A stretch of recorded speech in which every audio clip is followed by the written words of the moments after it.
Chegou o momento da nossa participação especial do dia, nesse dia 13/10, maravilhoso.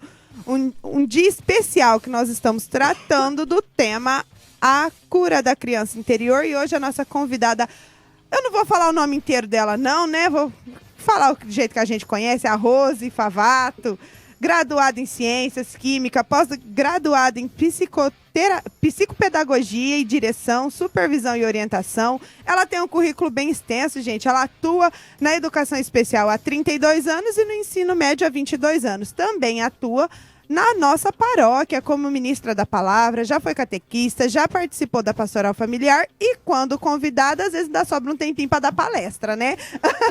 E hoje nós vamos falar sobre o comportamento das crianças que aparentam traumas e como tentar ajudar. Vamos falar também do início da adolescência acompanhado dessas situações que levam a criança a ter comportamentos não condizentes com a sua idade. Com o crescimento em um lar feliz, você consegue perceber se a criança estará suscetível a uma rebeldia exagerada ou isso acontece somente em lares onde a situação é oposta. Fale para nós a diferença de comportamento nos diferentes casos, Rose. Então, é uma situação, acho que bem difícil, né, da gente agir, né, porque o início da adolescência, né, vamos colocar ali a criança, o adolescente, né, o início dela, eles não sabem para que lado eles correm, né, para algumas coisas é criança, para outras eles já são adultos, e aí? Isso. Né, como? Então, veio aquela fase da rebeldia. Né? É uma fase muito complicada, né? Alguns se apegam a algumas coisas boas e outras, infelizmente, ruins. Né? Eles têm, a gente costuma dizer assim, eles têm muita coisa na cabeça. Sim. Né? Não sabe para onde eles vão. Então, é o momento onde eles começam a fazer os seus grupinhos. Né? Eles tem que se encaixar em algum lugar. E esse é o problema. Aquela criança que ela já tem, sei lá, ela já tem um trauma, né? Seja lá qual for. Né? Ela é traumatizada por alguma coisa. Né? Por algum motivo. Eu não me sinto bem naquele grupinho, eu sou tímida demais, eu sou extrovertida demais. Porque até o extrovertido, ele tem os seus problemas. E às vezes ele é extrovertido exatamente para encobrir alguma coisa que ele não quer deixar transparecer. Isso. Né? Então, eu acho uma fase assim, bem complicada, né? Essa fase, vamos colocar aqui de uns 10 até uns 15, 16 anos, né? É uma turminha ali dos 14 anos, que é o que eu trabalho ali, começa o meu trabalho, e eu brinco com eles, né? Agora vocês não são mais criancinha, não.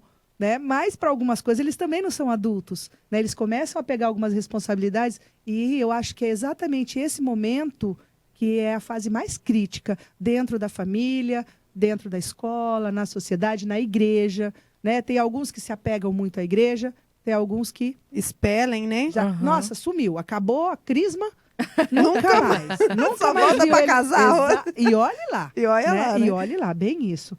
Né? Eles têm que ter uma autoafirmação. Né? E esse é o momento que eu acho mais crítico, porque ele tem que ser de algum lugar, ele tem que se mostrar. E aí é a hora que eles começam a ir para os grupinhos que não são tão bons, né? Não dão os exemplos tão bons, mas são aqueles que são vistos. É verdade. Não é? Porque geralmente, meninas aí que já passaram, principalmente a gente vê isso muito na escola, né? Você tá isolado. De repente, você muda para o pior grupinho da escola. Mas por quê? Porque é o grupinho que é o mais visto, né? Se for um menino, é o grupinho que as meninas mais olham, né? Isso. Então, ele tem que ser o descolado. E esse que eu acho que é aí que está o grande problema. E ele não resolve o trauma dele. Eu sou tímido, mas eu sou tímido por alguma coisa, né? Ele não consegue resolver o trauma dele e acaba indo, digamos, para o caminho errado. E com né? isso acaba piorando a situação do trauma, porque ele nem se liberta e pode causar novos, né? Sim, porque ele faz essas coisas erradas, mas a gente vê que ele não queria fazer aquilo. Ele só fez porque o grupinho fez. Né? Ele faz parte de um grupo que se comporta de certa maneira. E ele, para ser aceito naquele grupo, ele tem que se comportar igual. Rose, né? você como professora, psicopedagoga, você nota, assim, eu falo por mim, né? Que eu não sou tão adepta desse mundo acelerado de internet. Eu tento me esquivar um pouco. Mas eu vejo no final da minha adolescência, no início da minha fase adulta, já a aceleração da informação. Você, como professora, você sente que esse boom de tecnologia, de informação, isso piora essa situação desse trauma dessa criança interior? Porque antigamente era o sim é sim, não é não, e hoje a molecada passa a farinha na nossa cara e engana a gente, né? Ou qualquer coisa vai... Eu escuto muito, às vezes, pesquiso lá, o pessoal falando, não, se você não, ou às vezes me bater, eu vou pro conselho tutelar, vou fazer... Hoje, esse povo mais novo, eles têm tudo uma resposta. Sim, eu acho que piorou bastante, né? A gente perdeu o controle, né? Infelizmente, eu acho que essa é a palavra certa, perdeu o controle, né? Os pais já não sabem mais o que os seus filhos estão acessando, né? Isso é muito perigoso, né? Existem pesquisas aí que a criança ela acessa os primeiros sites pornográficos por volta dos 9 anos de idade dentro de casa. Meu Deus. Porque a gente não tem controle assim. Não, e assim, eles são muito rápidos, né? Eu fico até nervosa quando eu peço para minha menina me ensinar. Olha, eu não estou conseguindo fazer alguma coisa no celular, né? Aí ela vai lá, pega da minha mão e não dá faz. 2 segundos e ela faz. E não ensina. E não ensina, porque eles não sabem. Então a gente costuma dizer assim, que eles são ótimos na cultura inútil da internet. Eles são ótimos, eles sabem entrar no site que quiser, só que eles não sabem fazer uma pesquisa. Não. Eles não sabem retirar um dado de uma pesquisa. Isso eles não sabem fazer. Não é que nem nós que é lá no Barça, velho de guerra. Mas é bem isso, sabe? Eles têm, assim, muita sede de estar em tudo ao mesmo tempo, porém, quando você realmente vai para um assunto sério, ele não sabe. Ele não sabe das notícias, ele não sabe o que está acontecendo. Né? Hoje, você vê muitas ideias, assim, colocando até, né, em política mesmo, você vê muitas ideias que, assim, ele só fala porque ele escutou de um. Ele só fala porque escutou do outro. Ele não tem... Uma opinião formada. Ele não tem uma opinião formada. E nem conhecimento. Muitos. Aí quando tiver na nossa idade, tá mais traumatizado ainda do que nós. Exatamente. E quando você vai conversar com ele, vai falar sobre algo, a gente vê muita rebeldia. Né? Eles não conseguem argumentar, então eles vão para a rebeldia. E aí vem a falta de educação, vem, né, todo aí uma carga, né, de coisas ruins, digamos assim. Isso, né? O excesso de conhecimento ele é excelente, mas ele também é horrível, né? Porque na mesma hora que a gente tem o conhecimento em excesso, a gente não sabe lidar com a informação. Sim, mas e aí a gente aí às vezes do conhecimento, porque o conhecimento deles é outras áreas. Eles são ótimos em jogos, eles são ótimos em acessar qualquer tipo de coisa. Agora a gente usa na escola muita tecnologia, né? TV.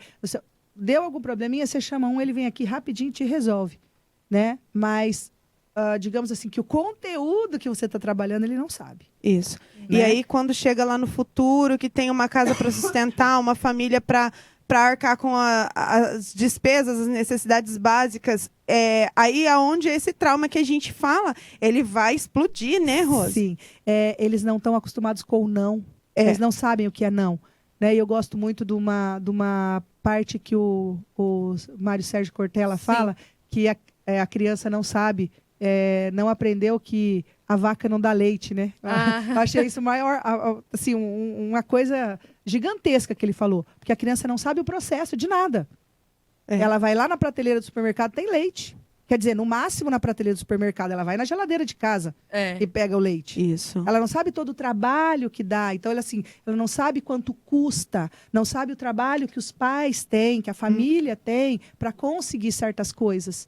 Né? Eles não sabem. E quando a família nega, ele não sabe o que fazer com o não. Quando a escola nega, ele não sabe fazer o que ele faz com aquele não. Porque ele sempre teve tudo o que ele sempre quis. E o não, ele é essencial na vida, né? Muito. Para que a gente não desenvolva esses embaraços futuros, e né? não aumente os traumas, que é o nosso tema aqui. Isso. Né? A criança tem que saber, né?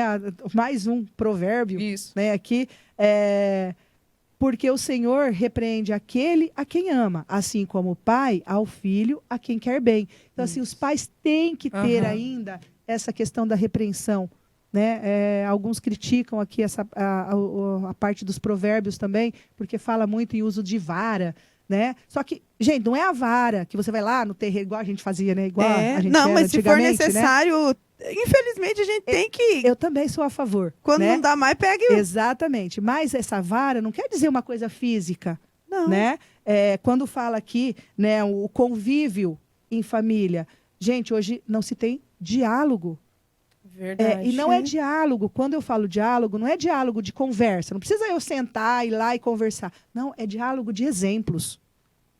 Sabe, quando você é muito triste na sala de aula, você fala assim, eu não quero nem saber do meu pai. Ou, o contrário, meu pai não quer nem saber de mim. Meu Deus. Sabe, então é muito triste a gente ouvir isso. Isso vai aumentando cada vez mais o trauma das sim, pessoas, e aí, né? Aí nós temos dois lados. Ou a criança, né, início ali da adolescência, ele tenta fazer exatamente o contrário do que ele vive, e aí ele vai ter uma vida, você fala, nossa, como que esse rapaz é assim, né, com a família que ele tem, sabendo dos problemas todos de família. E outro caminho, que esse é a maior parte, eu vou onde eu estou acostumado. Eu vou refletir aquilo que eu estou vendo. E se torna cômodo, né? Isso é a maior quantidade, né? Uma porcentagem muito maior de adolescentes que vão para o caminho, né? Ruim, digamos. Pro, deixa eu fazer uma pergunta. Eu vou chamar de Pro, tá? Eu não consigo. Pode chamar. Você, a professora Tereza, a gente não consegue, né, Mariana? Chamar de outro título. Pro, como que é a frequência dos pais, assim, porque a gente falou da infância, né? Agora a gente está vindo para uma pessoa mais adulta, não, adolescente. Qual que é a presença dos pais? Vou dizer em relação à escola. Né? Sim. Quando você pega criança ali até os seus 12, 13 anos, que é mais o ensino fundamental, né, aqui na nossa escola, que a gente chama lá no Cecília ou lá no colégio, né? Isso. Mas então, assim, a criança até o 9º ano, 7º, 9º ano, ainda a gente tem uma presença maior de pais. Tá? Quando chega no ensino médio, assim, eu perdi as rédeas. Então, reunião. Só vai aquele que o aluno não precisava. Sabe aquele que o pai vai lá e fala assim, pra que eu vim escutar isso?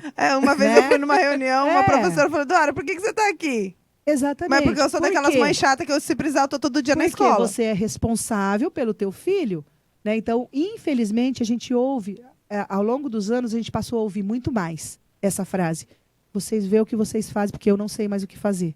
Gente, se os pais não sabem o que fazer, como que a escola, a igreja, sei lá, o trabalho vai conseguir fazer alguma coisa?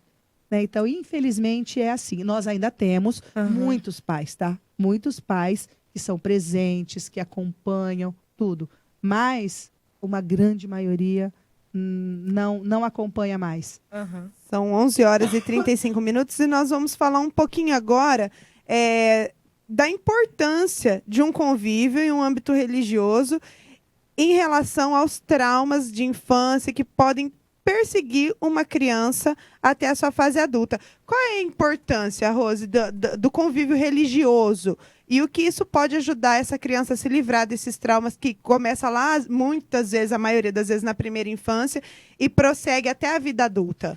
Eu acho que a religião, seja ela qual for, é o que a gente ainda deveria ter como salvação, digamos assim, né? Porque igreja nenhuma ensina coisa errada. Verdade. Né? Verdade. A gente está lá dentro, a gente vê o amor né, de Deus por todos. Né? Eu acho que é onde a criança ela vai ter uma base. Então, se ela tem uma família que frequenta a igreja, que é participante, que os pais às vezes participam de algum, né, de algo dentro da igreja, ou não.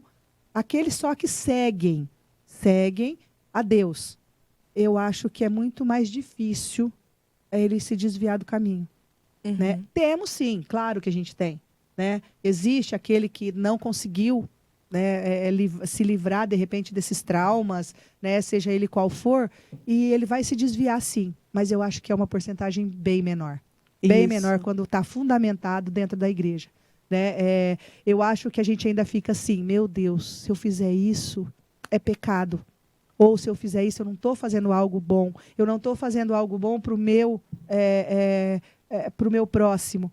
Porque a gente escuta isso na igreja, a gente vê essas ações dentro da igreja, a gente vê isso na Bíblia, né? Então isso está incutido dentro da gente. Sim. Eu acho que o jovem dentro da igreja, né, o pré-adolescente, o adolescente, ele vai colocando isso na sua cabeça, vai tendo esse pensamento também. E que nem assim, Rose, você que é envolvida com o trabalho religioso, ministra, já faz ainda parte da novena, já ajudou no atendimento personalizado. Você sendo professora lá na escola com seus adolescentes, eles têm assim uma confiança, uma liberdade de chegar até você e se abrir com alguma coisa que está atrapalhando a vida deles, sabendo que você é uma pessoa mais voltada para a religião, da forma que você é? Não muito. Não. Não muito. Principalmente essa idade, né? Você até vê a criança, o adolescente lá, né? Triste, quieto, né? Já aconteceu isso, né? Não faz muito tempo, inclusive, né? E eu questionei o aluno e ele só falou assim para mim: professora, deixa eu ficar mais um pouquinho aqui, eu não quero voltar para minha casa. Foi Meu só Deus. isso, foi o máximo que eu consegui, né? Aham. Mas existe dentro da escola, e eu acho isso legal também, alguns professores, alguns funcionários que dá a impressão que é mais aberto, Aham. sabe?